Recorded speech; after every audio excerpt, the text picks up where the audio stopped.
Debt ceiling standoff prompts backup plans, but they face hurdles too. One of the ideas at hand is minting a $1 trillion coin, $1 trillion coin, but is unlikely to materialize. This is being reported from the Wall Street Journal. Debt ceiling standoff prompts backup plans, but they face hurdles too. Potential alternatives for the U.S. to avoid default, from simply ignoring it to minting a $1 trillion coin, are met with skepticism. Huge shout out to Headline Hunter and Spiritual for sharing this one with us. Screenshot is a couple backup plan ideas for debt default strategy, Wall Street Journal. What kind of tactics, if any, will the U.S. put to work this time around?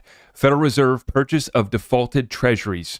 So, they've already been buying the treasuries. They just haven't admitted default.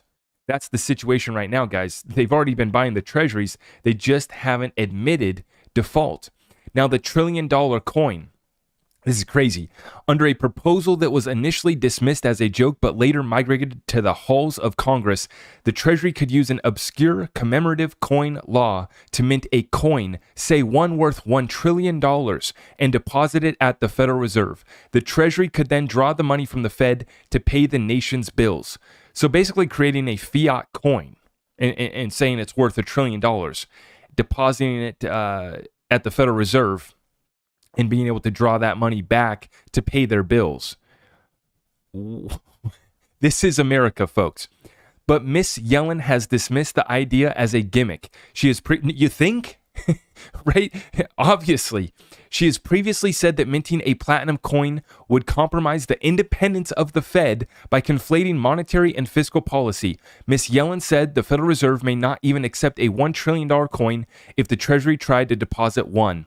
It truly is not by any means to be taken as a given that the Fed would do it, and I think especially with something that's a gimmick. She told the Journal, the Fed is not required to accept it. There's no requirement on the part of the Fed. It's up to them what to do. Why do we even have the Federal Reserve is the question we all should be asking. When is the last time an audit has been done? Never. Why do we have the Federal Reserve playing the role that it does? Right? This is supposed to be our Treasury Department handling our monetary supply, and the only ones who have by law the right to issue tender, right? A Federal Reserve spokeswoman previously declined to comment on whether the central bank would accept the coin. So how about that? I am your host, Zach Rector. I really appreciate all of the love and support. If you want to support the channel, just remember that you can start by smashing that thumbs up for me, sharing this content far and wide, and everything else is at my website.